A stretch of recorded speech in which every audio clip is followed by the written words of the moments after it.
So welcome everyone to the Kitten Club. I'm hoping there'll be a few more will drop in as we go. We always like to acknowledge the Indigenous people and the traditional custodians of land on which you are.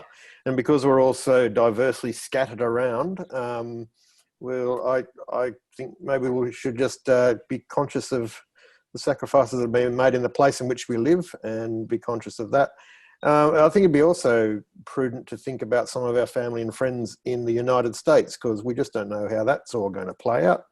And we hope it's going to be positive, but we don't know. So I personally have very close friends in Chicago, and they've just gone back into another lockdown. So they're kind of sheltering in place for all sorts of reasons at the moment. So, yeah, scary times, but grateful to live where we live. So thank you to all of you for coming along to the Kitten Club. For those who don't know, I almost say pterodactyl, that's different. Polydactyl Kitten Club. Hemingway was a fan of cats with extra toes and polydactyl cats. And if you go to his house in Florida, which I will one day, they have all these cats living there that are direct descendants of his extra-toed cats or polydactyl cats. So there you go, a little bit of trivia for everyone. What are we having, Coral? Looks good. What is it? We're having kangaroo vindaloo. Kangaroo vindaloo, okay. I went to an ABBA-themed Indian restaurant the other night. And, yeah. ABBA-themed? What does that mean? It was an ABBA-themed Indian restaurant, and the star of the show was chicken tikka, you and I. Anyway. Sorry. He'll be here all night, ladies and gentlemen. All night, that's right. Try the veal. Or try the kangaroo. Try the kangaroo vindaloo. Why not? Indeed. So thank you all for coming out on this evening. I'm James. I'm the producer at WestWords. Chris, who's just arrived of late, she's the associate producer at WestWords newly. So hello, Chris. You got your kitty there. I can see your kitty. Yeah. No, that's not your kitty. That's your daughter's head. Oh, I just saw something fluffy down. I thought it was a cat. I thought you brought a cat to kitty. It's cute as a kitty, but yeah, a whole lot more trouble. Hello, little person. What's your name? You're not Kaya, are you? No, that's Naraya. That's Naraya. Hello, Naraya.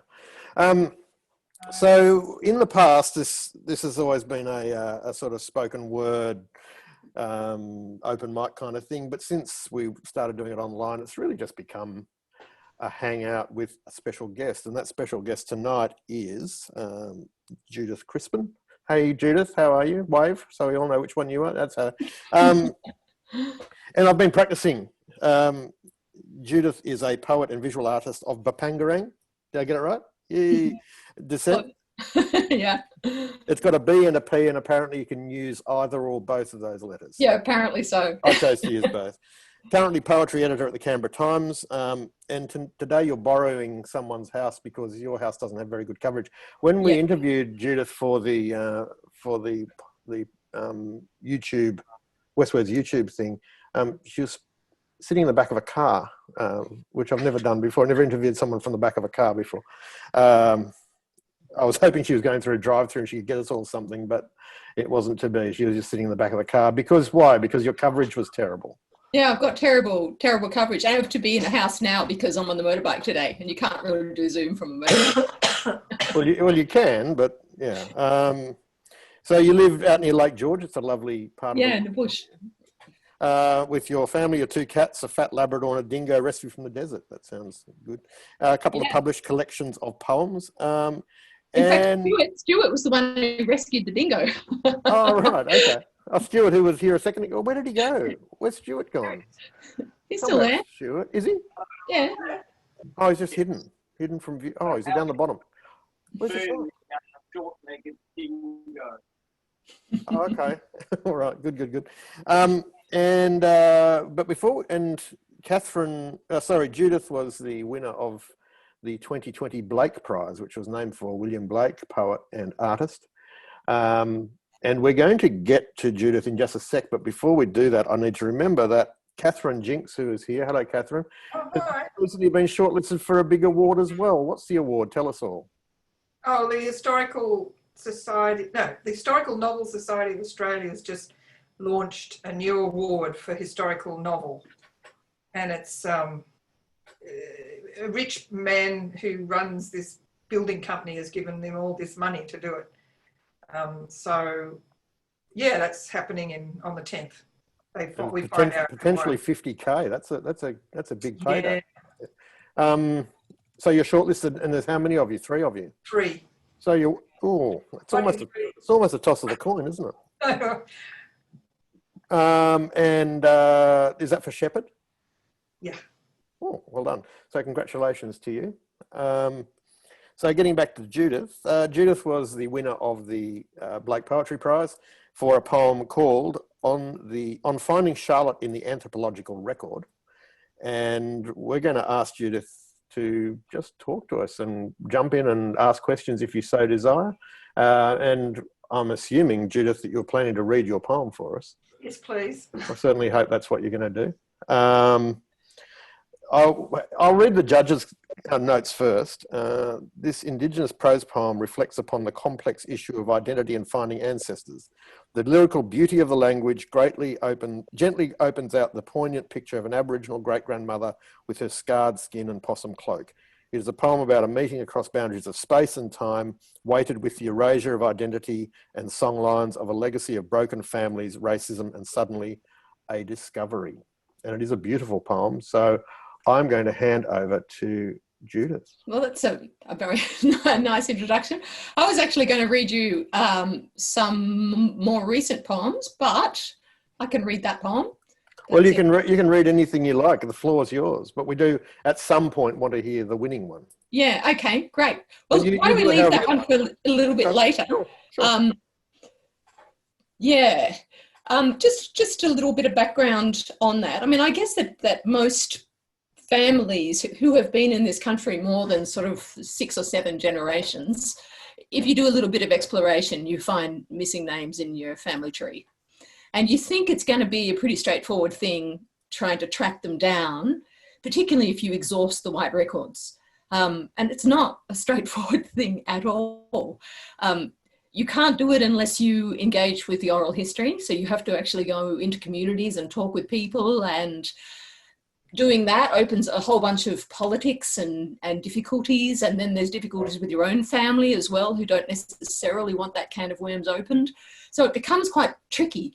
And I guess, without wanting to sort of outline any certainties, what I wanted to do was to try to give an impression of the difficulty of that and some of the things that go through a person's mind when you are searching for Indigenous ancestry. So yeah, actually, I may as well read this one now, and then I'll go and read some more recent stuff in a little bit. Can I jump in and ask a question really quick? So, yeah. How old were you when you discovered I can never remember the noun for Indigenous, but how old were you? Well, see, my grandmother always alluded to there being something dodgy in part of our family. And she alluded to there being Aboriginal ancestry, and we ignored it because it's not terribly interesting when you're a teenager and you're chasing boys. And then my uncle began looking, and he did a lot of the legwork actually. And I thought when he passed away, and he passed away, I guess, when I was about 35, I thought that I would pursue where he had left off, more or less as a kind of way of honouring him. And I didn't realise that it would come to mean so much to me to try to find the answer. And it wasn't this idea of being Indigenous as opposed to being not Indigenous. It was this idea that there had been a lie in our family about a person, and that this person, for whatever reason, had been erased, and trying to sort of to put that back and to work out what responsibility that gave me if I were actually able to find that. So yeah, I think that you never really get closure on these things, because you can find most of the pieces. You can have an oral history that points clearly to it, but because of the holes in the white record where it comes to things like birth certificates and so on, it becomes very difficult, I think, for somebody with a white upbringing to feel that the matter is entirely closed. So there's always this kind of question mark about whether you're right or not, or whether you're putting your family through all of this pain and in fact it's, you know, for the wrong person, or these kinds of things.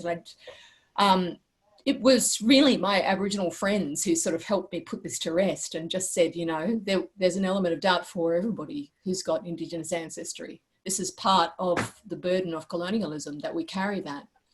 And so I sort of try to acknowledge that actually whenever I'm speaking about this, rather than trying to give anybody the impression that I've reached this sort of solid ground, you know, because it is part of the way that we respond to our obligations, well, to our responsibilities as the descendants of colonials, that we accept some of this doubt and difficulty.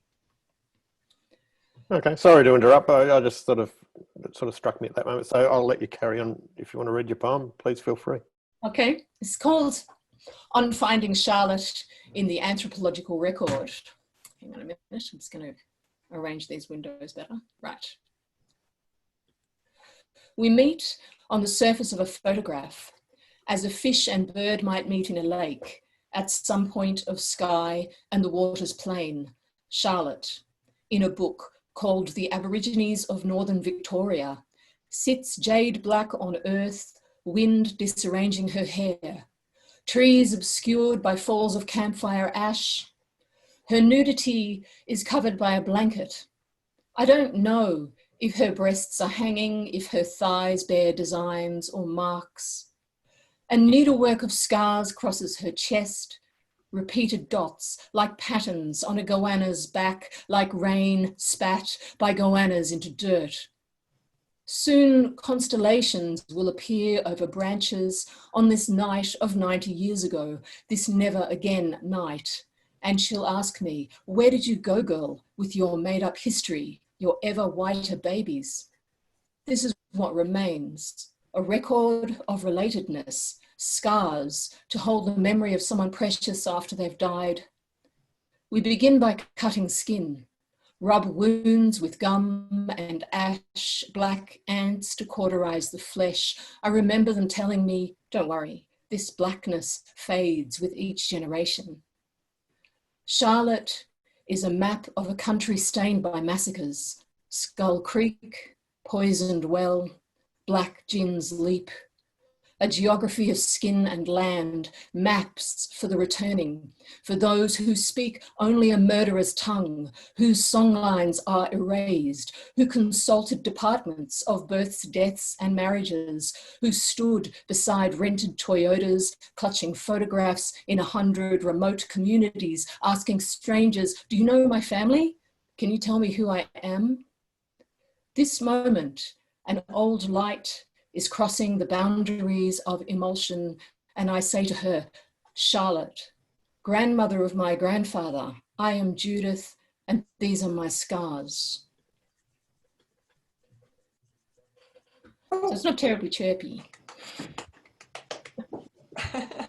I'm the master of non-chirpy poems, I'm afraid.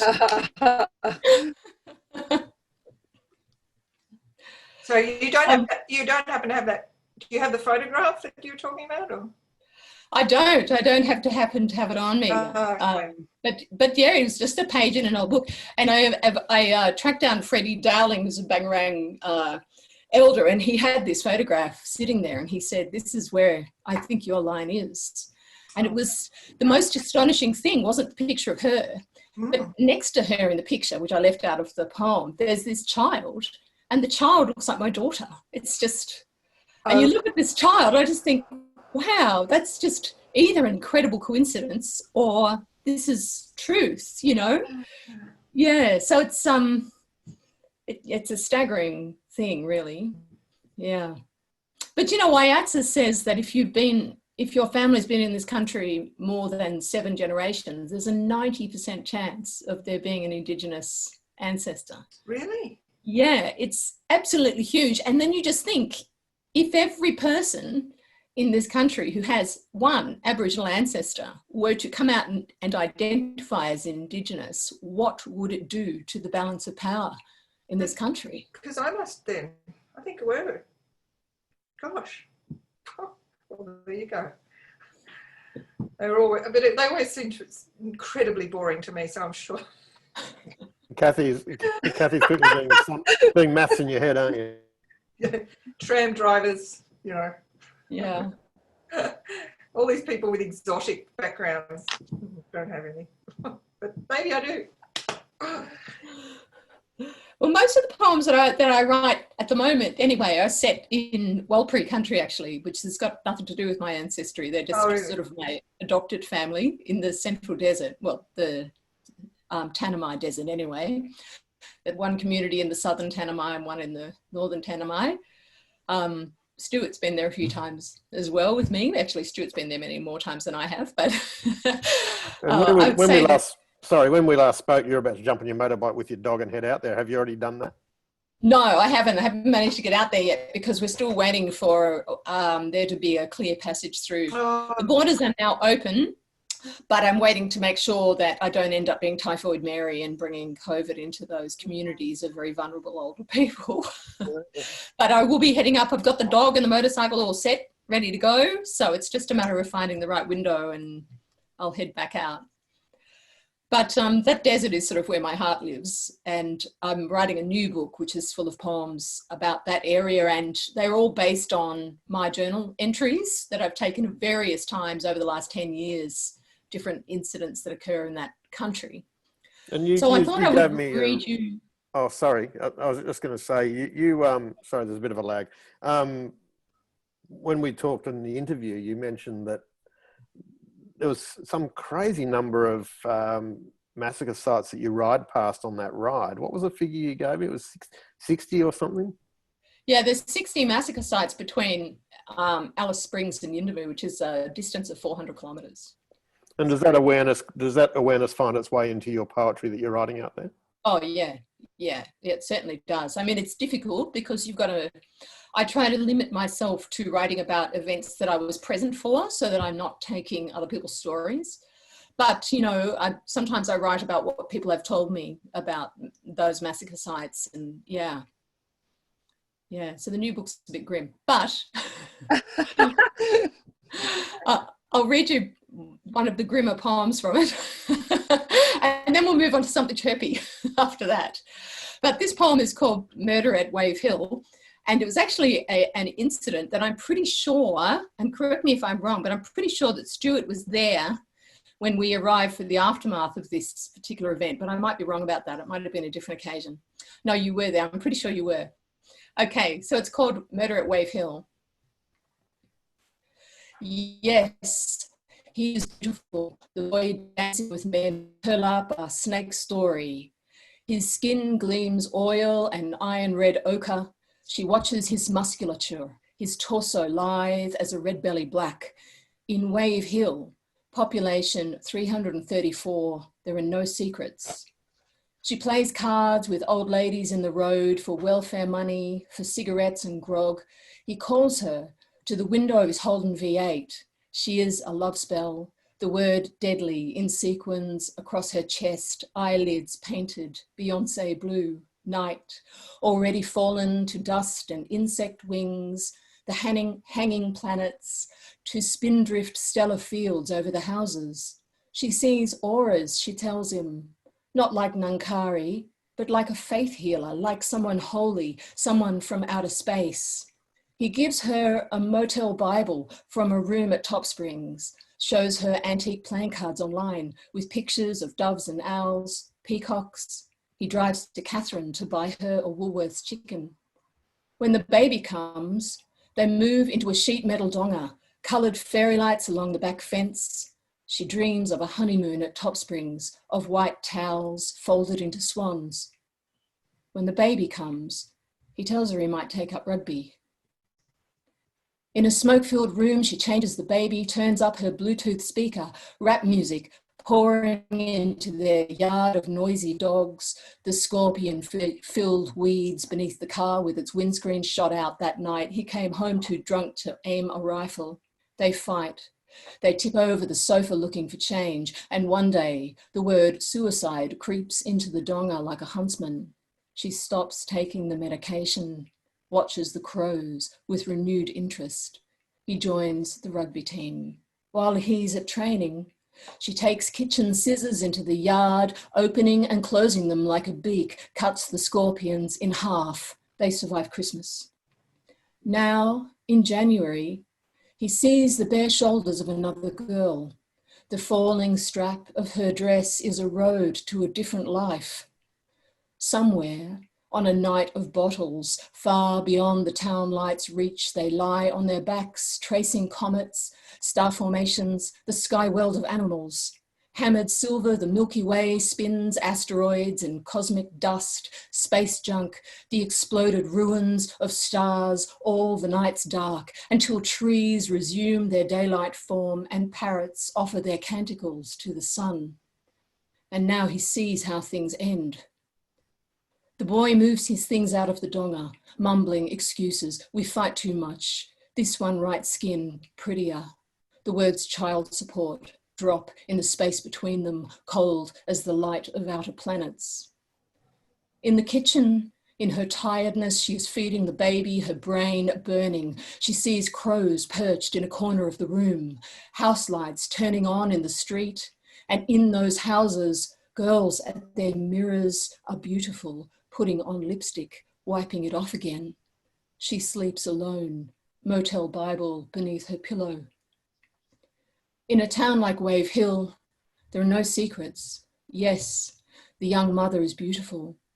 She helps him support the new baby's neck, keeps its tiny head from falling. He tells her his ex-wife is crazy, gone beyond some unknown vanishing point, even pulled out her eyelashes. She watches them together at the park, at the swimming pool, sees them smirking behind supermarket shelves, glancing back at her from the checkout and laughing. She returns nappies and baby formula to the shelf. She buys a steel claw hammer. She buys a knife. Oh, that's it? Yep, that's it. You have to imagine the rest of it. I think we can all imagine the rest of it. That's wonderful.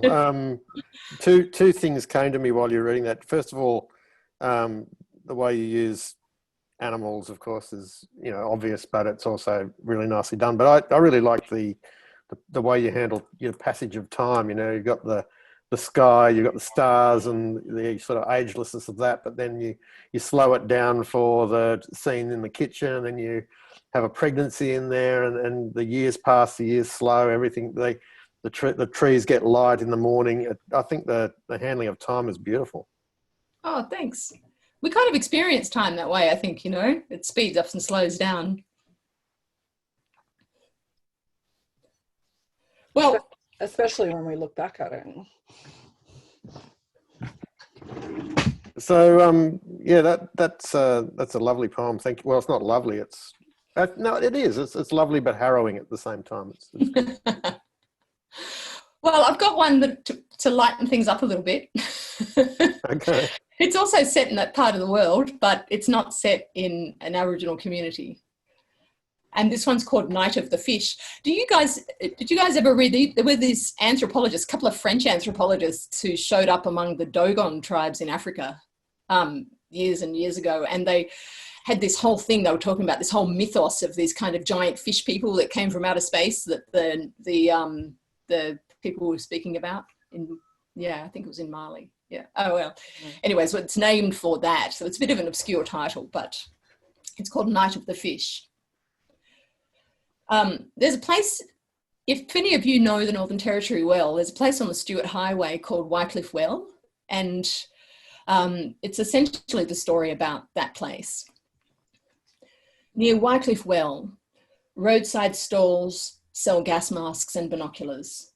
Travellers stop here for t-shirts with pictures of aliens in cowboy hats or slogans like "The truth is out there." After Vietnam, they came in combi vans to plant orchards or just outrun the gunfire in their heads, drove all night the highways of roadkill into dust and burnt umber, mirages of Jesus on the tar. In the 1980s, 3 trackers in a Dodge Charger were chased along the pass from Tennant Creek to the Devil's Marbles by UFOs. They recalled the play of stroboscopic lights over monoliths that in night heat seemed to evanesce, and how waterholes resembled the mouths of bass. Wycliffe Well petrol station and van park was renovated for tourist crowds that never came. In the bar, truck drivers had photographs taken with inflatable aliens or models of the ET dissections at Roswell. When summer threw its chimeras across the road, they stayed whole afternoons watching satellite TV in their underwear and boots. And every local has a story about a comet that set fire to the chook shed, or the shrill electrostatic sound that vibrates in the banana fields when all the tractors have gone. Did you ever, in half sleep, in the wide leaves' windless sway, or when, past bedtime, missing children were found sleeping in circles of unnaturally flattened cane? Come the cool. This stretch of highway will be lined with the 4x4s of shamans and contactees. Phones charged from cigarette lighters, they'll wait for night, for the glittering UFOs to appear high against the rock, for the secret to taste it, for cirrostratus clouds to flex above the tundra and restore to them everything lost. Eyes trained on the ridge, they won't notice grass snakes rippling without wind, or wallabies disemboweled beside creeks in which are reflected sparks that are not stars, or how Aborigines walking home in full midday heat avoid the shade.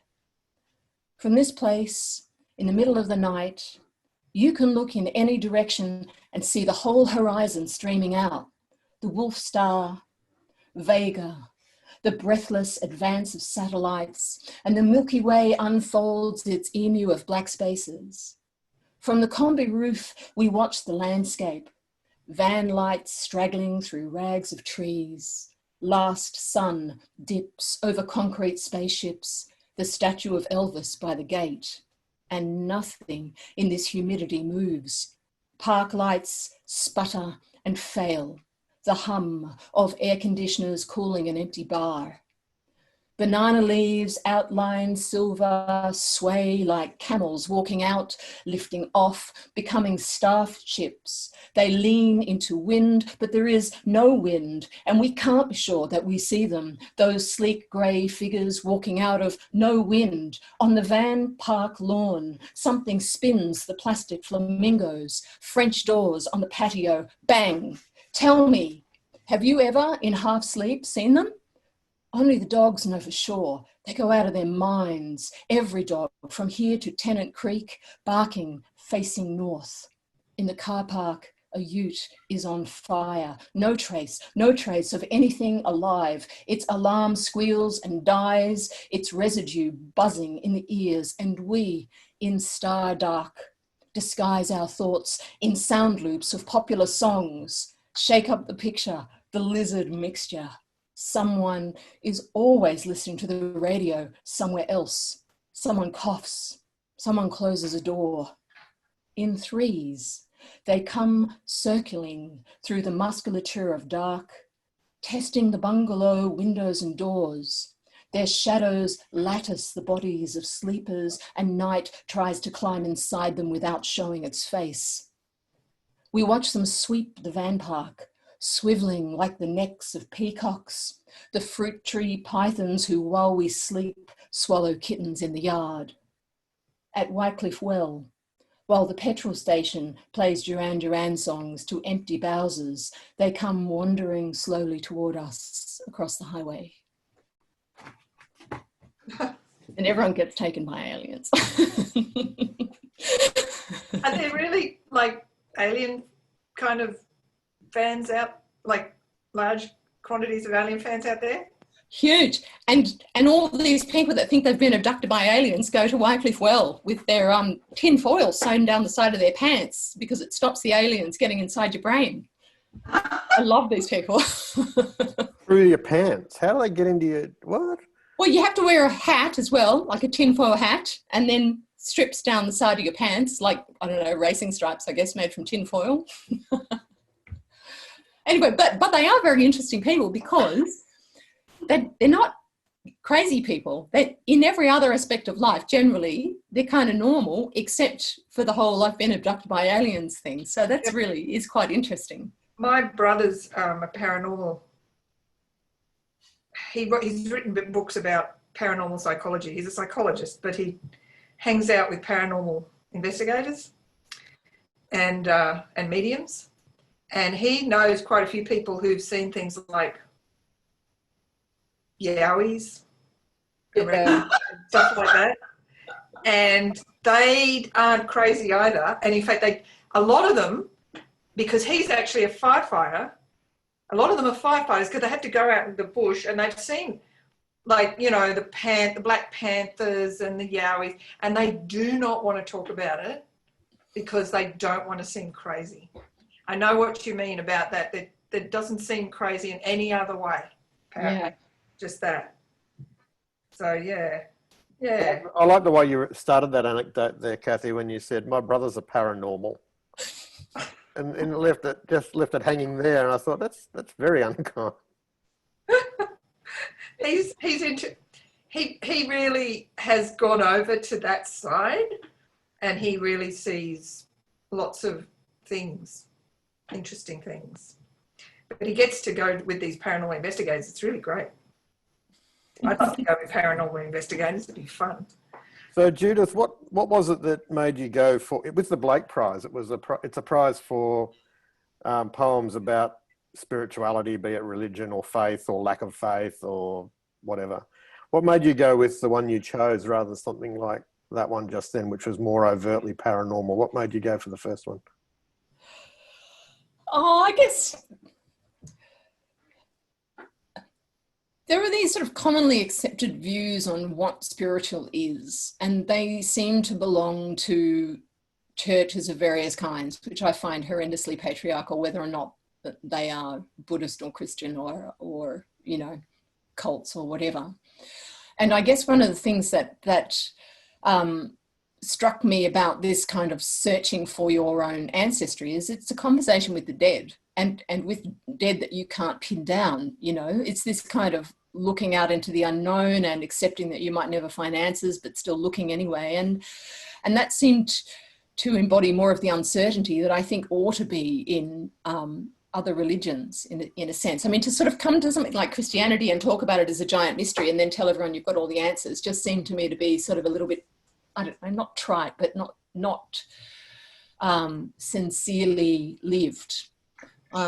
Yeah, and I, you know, perfectly accept that not everybody is going to share that view, but, you know, I think everybody has mysteries in their own lives, and the way in which you sort of find the courage to face up to those mysteries and to accept the uncertainty that comes with them is a spiritual thing. But I didn't expect that the judges would agree with me, so I was pleasantly surprised. That idea of talking about people's spirituality from a different perspective is quite interesting. My friend Phil lived in South America for a while, in Peru, and one day during Day of the Dead, he went up to the local cemetery, and they were all sitting there around the graves, you know, having picnics next to the graves of their loved ones and so forth. And Phil thought that he'd be socially sensitive to what was occurring in front of him, so he went over to one of the ladies who was sitting there alone beside her husband's grave, and he said to her, "You must feel very close to your husband on a day like today." And she said, "Why would I? He's dead." Oh, God. And he went, "Okay, fair point. I don't know what I'm talking about. I'll see you later. Enjoy your sandwich." Off you. Oh, God. Well, I've got oh, sorry. Oh, sorry. No, Coral? Read it, that poetry thing. Yeah, at Smith's. Yes, I saw you there. Oh. I wanted to ask, are you going to read the Bungle Bungle one? There's a poem about the Bungle Bungles, I thought. Yes, I do have a poem about the Bungle Bungles, but I'm really not sure which book it's in. Oh, okay. Oh, well, that one sort of, you know, is one that struck me. Yeah, as well as all the others. Well, Carol's talking it up, so we probably need to hear it. Yeah, I'll definitely try and find it. Yeah. Thank you, that'd be lovely. But don't, you know, if you can't, it doesn't matter. Judy, I just have a kind of a question about the poem that you just read, because what sort of stuck out for me was the sort of American images that were tossed in there. So there were a couple right at the beginning, and then Elvis popped up at one point, and it did make me kind of think of that whole Roswell phenomenon, but it also made me think about the way the Americans had appropriated a lot of, the central part of Australia and a lot of the testing that they'd done in there and the effects of that testing. And I wondered whether or not any of that was sort of conscious or just a natural extension of the very, for me, quite realistic imagery that was portrayed in the poem. Well, the guy who ran the Wycliffe Well Van Park was a Dutch guy called Wim van der Welt. And what a great name. And he was totally obsessed by Roswell, and he had bought the model of the alien dissection from the film about Roswell, and he had it sitting there in his service station. So all of those things, like the giant Elvis and all of that, that was his theme park, which he'd done because he wanted this to become the extraterrestrial highway of Australia. But no one gave a shit. So nobody showed up. Oh. That's why I loved him so much, because, as soon as anybody walked in there, he'd take you through the whole place, and he had all these clippings about paranormal all over his walls, and it's an amazing place. It's interesting, though, that I was listening to someone the other day talk about this, and they were talking about how up until the 50s and 60s, when people talked about alien whatever, it was a little bit more of there was a bit more of a smorgasbord of how they would describe the alien that abducted them. But since the Roswell thing and those images of that kind of the almond-eyed, silver-bodied alien thing, suddenly a lot of people just started describing these aliens that allegedly abducted them, and they all had silver skin and almond eyes, and it makes you wonder. Well, it doesn't make you wonder, it makes you deeply suspicious, doesn't it? Well, actually, my brother did a whole stuff in there about this paranormal psychology. If you look at the succubus and incubus attacks back in the 17th, 16th centuries and previous, and you look at alien abductions, there's a lot of similarities. There's some physical thing that happens at night sometimes with people. And there are certain physical things that happen. And if you look, you can see it running through the centuries, but it's attributed to different things, apparently. Oh, interesting. Anyway, sorry to interrupt, Judith, as you would. It is interesting, actually, because the Walpert talk about the fact that you shouldn't be out in the desert on your own at night, because the Kadaitcha can take you if you are a bit magic, and they'll try to turn you into a Kadaitcha person by taking your organs out and replacing them with rocks and grass. Wow. But it's all a little bit kind of a bit alien abduction-y as well, those stories. God, that would be the best horror movie. Oh my God. I wish there'd be more Aboriginal horror movies. Seriously. Yeah. It'd be they've got so cool. great horror films, yeah.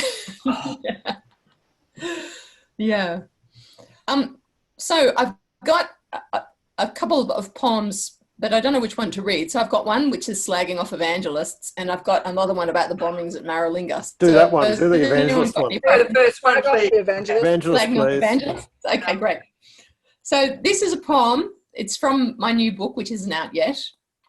And it's called The First Descent of the Snake, or How Billy Graham Was the Devil in the 1970s. In 1979, the Domain was alive with doomsday prophets and Pentecostals. Perched on stepladders like rare birds, they proselytized or handed out leaflets for the wayside chapel. Sometimes people came to sit on the roots of giant Moreton Bay figs. Poets and radicals, prostitutes, kids heading home from school, their shoes sinking in fermented fruit and the shit of bats. In those days, we all believed in salvation, The paraclete transfigured, in every counterculture Jesus, the ashram gurus in kaftans and beads, who found visions in mushrooms or walked goats on a lead down Darlinghurst Road. From our balcony in the red light district, we watched the first Mardi Gras unfold its brilliant feathers down Oxford Street, past Sacred Heart Hospice, where Rosaline Norton, the witch of King's Cross, lay dying, eyebrows plucked to Gothic arches, still worshipping Pan. And all the Jesus freaks hung out at St. John's, in ground so holy, even fig birds congregating in its camphor laurels dropped their guano in the petrol station next door. We were all waiting for the kingdom, couldn't see it had already come, and angels were only Japanese white ibis descending in the bay, the God Squad Harleys delivering toys to families in Redfern, Father Kennedy washing Mum Shirl's feet at the block. I don't know when it all fell the fuck apart. I saw something, but told no one at Randwick Racecourse, the night Billy Graham converted 85,000 souls to American corporate evangelism. Are you ready? Are you ready?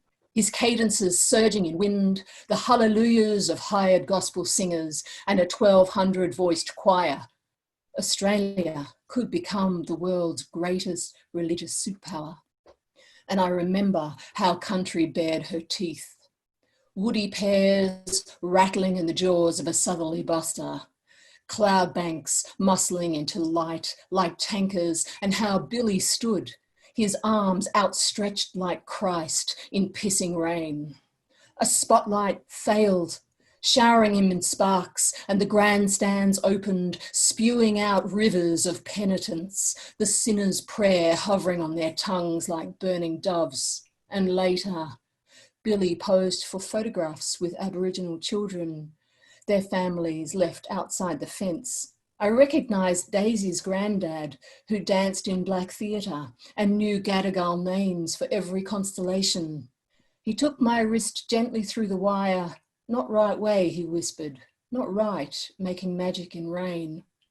On my father's bookshelf, Billy points accusingly from the cover of Time magazine. He is dressed like a banker, his face contorting in holy rage. Behind his turned back, Eden. A woman stands naked under trees, and a serpent, edgeless as the light, leans down and drops a seed into her palm. Each time the dream comes, I think I'm awake. Under my window, a jacaranda reaches from iron dark into the gleam of the oval Coke sign, hanging like an eye over strip clubs and bars, and beyond it, outlines of buildings drop to the sea, the oyster-beaded cliffs, black oil water rolls across a moored ferry's prow. It is spring now, the air weighted frangipani, flying foxes slow and still in the date palms. Downstairs, my mother plays her new Bob Dylan record. Man gave names to all the animals in the beginning, long time ago. I watch ceiling shadows morph, where a corded light emerges from night's warp. Darkness lowers from herself an undulating length. White-throated, falling in loops, she arrives like a bird's neck turning. Headlights in the alley catch the moth pattern of her scales, her black seed eye, then dark. She dislocates her jaw, and in her mouth I learn syllables of a language that uncoils, like deserts erasing themselves in sand or the sound of landing spaceships. The prophets of the domain are gone. Beneath those same ancient figs, I watch women in activewear check smartwatches or eat wellness bowls from nearby cafes. It's 40 years since a snake dived from a Darlinghurst ceiling for the sake of a 9-year-old girl. 40 years since the enemy showed his face across the horse tracks at Randwick. A white man standing in the cathedrals of rain and holding nothing holy. I got in trouble from my dad for that. He quite liked it. Tell your dad to give me a call. I'll sort him out. That was awesome. He's a Billy Graham fan? Well, he was the one who took me to that Billy Graham thing in 1979, so he thought it was a bit of a veiled slap, which it sort of was. But yeah, I mean, it was an astonishing thing. What do you mean veil slap? There was no veiling there. Yeah, but I mean the PR power of those evangelists, those this guy he was like a rock star. Everybody saw him like James Dean or something. He was, handsome, and he had that incredible magnetism. And yeah, 85,000 people came down and decided they were going to be Christians that night in 1979. And apparently it was smaller than the crusade he'd run 20 years earlier in 59. I think I vaguely remember about it. I do remember, what's his name? Benny Hinn.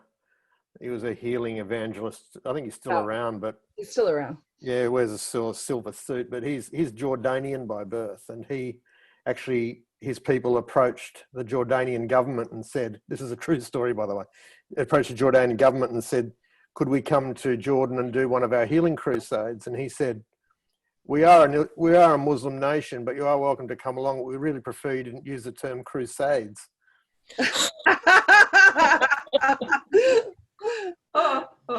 Bit triggering, perhaps. Yeah. That's so bad. So yeah, it's but of course Billy Graham's son then became the president of, I think, Liberty University, and was recently caught up in some kind of scandal as well. So yeah. Franklin Graham, yeah. He's a fascist. He's a proper scumbag, yeah, absolutely. Mm-hmm. Well, it's family tradition. That's right. I like your use of the word prophets. Which way had you spelt that in that last stanza there? It's a normal way. Because it fits both ways, right? Yeah, it's true. We're running out of time, folks, but did anyone have any questions they wanted to ask Judith? It's been lovely to hear you speak and to read. I'm loving these poems that you're reading. Would anyone have any questions they'd like to ask? Or I think Shirley does. Yeah, I've got a question. Kind of going back to what you started to talk about after the second poem, I think, Jude. So what is the search and this sort of newly found and identified with community brought to your sense of identity? And what would it have been like if you hadn't had that spark? I presume from what you said at the very beginning that was Nana you were referring to, who had tried. No, my grandmother, so Nancy, yeah. Oh, my mother's mother. Yeah. Okay. Then what would it have been like if you hadn't had that spark to make you curious and start investigating and find this connection? How do you think your identity might have in some way changed or been lacking? Or I guess I'm asking in the context of, I'm pretty sure you know this, but for everybody else's benefits, I'm actually adopted, but I didn't find out until I was 39 because both my mother and the government conspired to keep that information from me by, not my mother, but by the government having written a second birth certificate for me, which I would never have known about had I not had cause to go and seek it out. And I'm just curious, and I haven't really followed up very much on that, although I've accidentally sort of found a whole swathe of siblings. But I'm curious about just this issue of identity and what you think this may or may not have brought to your identity now, and whether or not your identity would be in some way profoundly affected if you hadn't followed it. Certainly would have been easier if I hadn't. That's a given. And there'd be people in my family that don't talk to me now that would still be talking to me if I had never done it. So I guess the thing is, once you'll know this too, once you see one lie in the family, and so much of your identity is built on the way that you're, on the absolute truths that you accept from your family, you never question whether they're true. And then suddenly the rug comes out from under you and you go, oh, I've been bullshitted to. Then you don't know how far that goes. You don't know the extent of it. And so all of those securities crumble. And so in a sense, I lost my identity really around the time that my uncle started showing me pretty definitive proof that this was not all as it had been presented to me. And in fact, I fled overseas to Europe for a number of years and didn't confront any of it, just distanced myself from everybody.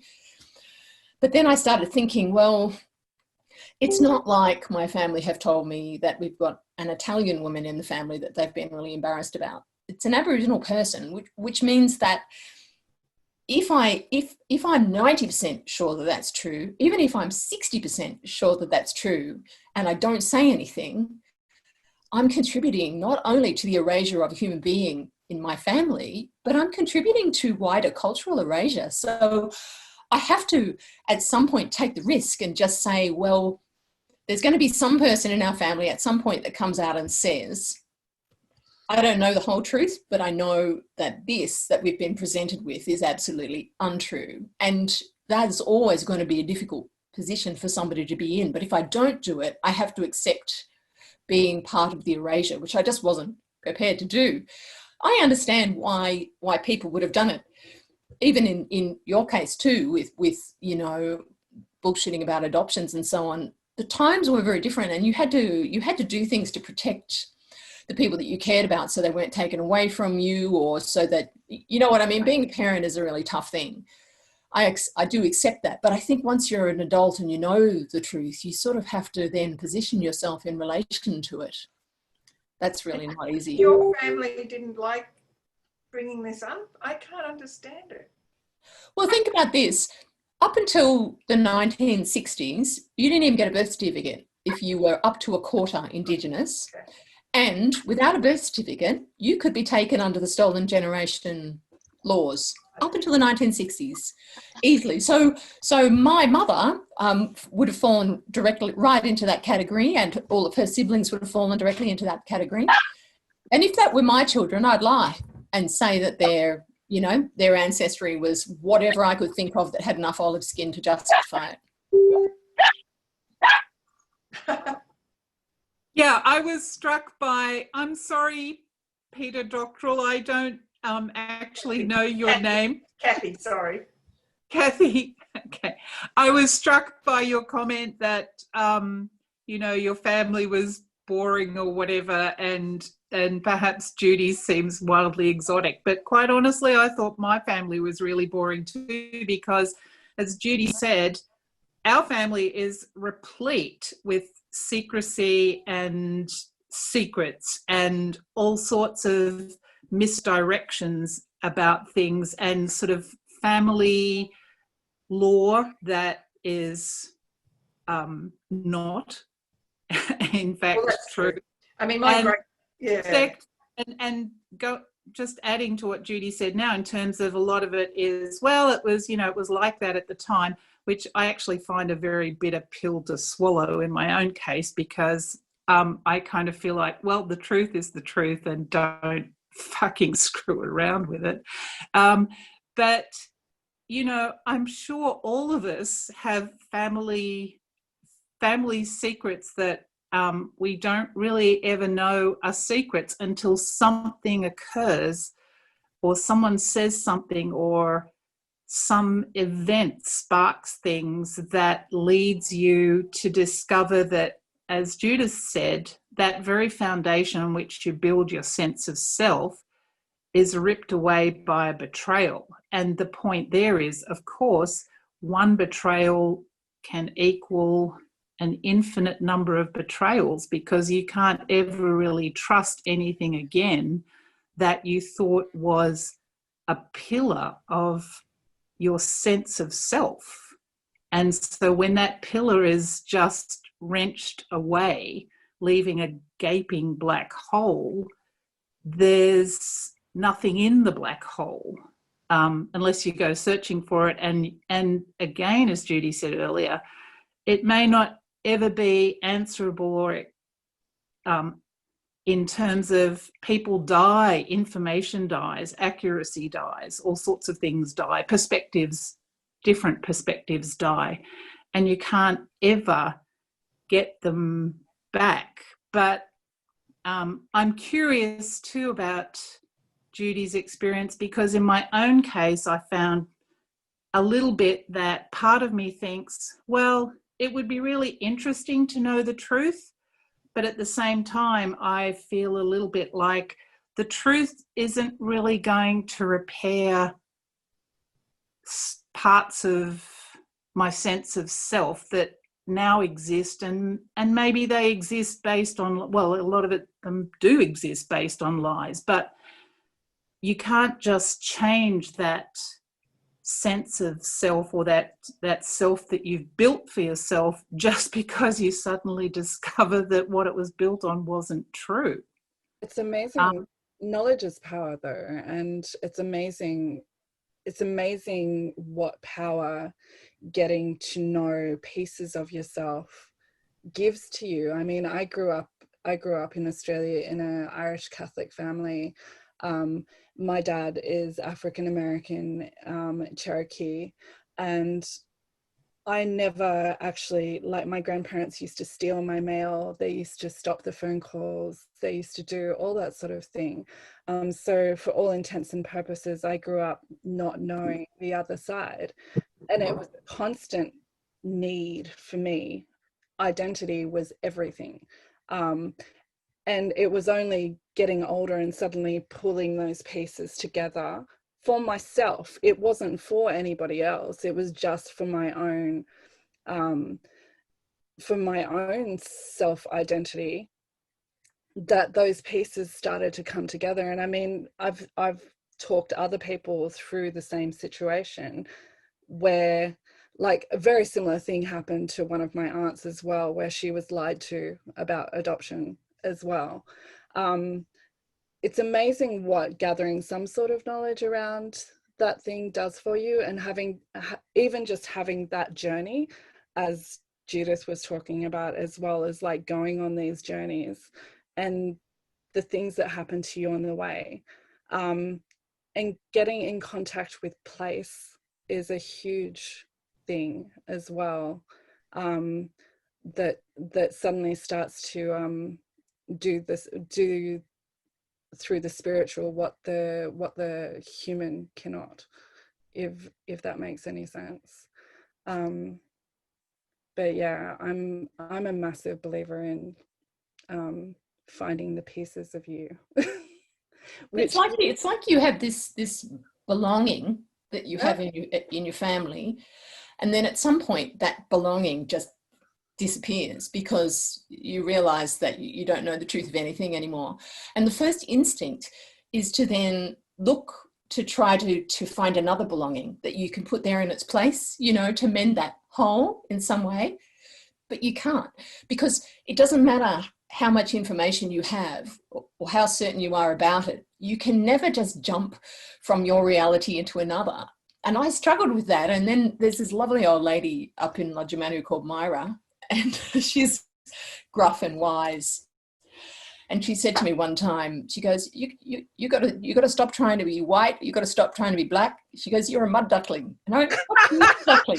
She goes, duckling plays in the mud. No one cares what color it is. That's your people. I thought, yeah, no, she's right. You know, there is a space in between those certainties. And that to some degree comes to define who you are. You're a person who doesn't have that belonging. And somehow you can hold that. It's like being in the center of a paradox that can't be resolved. But there's solid ground there as well, as long as you can hold on to it, and then you end up with sort of some belonging on one side and some belonging on the other side. And you've just got to resist that urge to try to collapse it to a single reality, because you can't. That's the legacy that's what we've inherited from our families, from our cultures. God bless them. I've got two observations to make. The first one is that I think that Mud Duckling should be the name of your new band. If not the name of your new band, then definitely the name of your new book. And the other observation I make is biker jacket, I think. And the other observation I'd make is that as a missionary kid myself, in Papua New Guinea and Fiji, way back when, there's a term that I only discovered when I started doing tours to international schools in places like Singapore and Hong Kong and so forth. And the term is third culture kid. And they're the kids who are the expat kids who aren't really from where they're from, be it the United States or Britain or Germany, Australia or wherever. They don't feel like they really belong there. But they don't really belong in Hong Kong either, because they're just sort of, that they aren't from Hong Kong or whatever. And they identify as third culture kids. And that in a sense is sort of what you're talking about, I think. Yeah. Yeah. Marsha Langton talks about it too. She says that even though she can identify with a tribe, she said she feels that she's a nowhere person. Yeah. A person that belongs directly to the landscape and not to the people on that landscape. Yeah, I'd probably go, if you were thinking about nowhere person or mud duckling as a title of your book, I'd definitely lean towards mud duckling.